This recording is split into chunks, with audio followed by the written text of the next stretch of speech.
ઋષભદેવજી મહારાજ જ્યારે સંન્યાસ લેતા હતા અને પોતે જ્યારે આ સંસાર છોડીને ભગવાનના ભજન માટે જતા હતા, દીકરાને બધું આપવું હતું, ત્યારે એમણે પરમાત્માને કથામાં એવું લખ્યું છે કે ઋષભદેવજી મહારાજે પોતાના દીકરાઓને શું આપ્યું?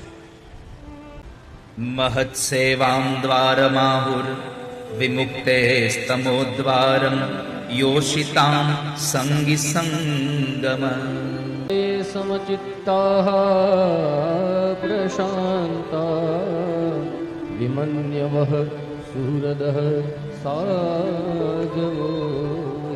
બહુ સરસ અહીંયા ઉપમા આપી છે. મહત સેવામ દ્વારવાહુર. 100 દીકરાઓને બેસાડી અને ઋષભદેવજી મહારાજ કહે છે કે દીકરાઓ સાંભળો, સંન્યાસના માર્ગે હવે ચાલ્યો, હું તો હવે નિવૃત્તિના માર્ગે જઈ રહ્યો છું, પણ તમને એક કહેતો જાઉં છું કે દુનિયામાં ગમે તેટલી સંપત્તિ મળે પણ મહાપુરુષોની સેવા કરવાનું ભૂલશો નહીં. મહાપુરુષોની સેવા એ તમારા સ્વર્ગના દરવાજા ખોલવાનું સાધન છે. કુસંગ કરશો તો નર્કનું દ્વાર ખુલશે. તમે કેવાનો સંગ કરો છો એના ઉપર તમારું બધું નિર્માણ થતું હોય છે.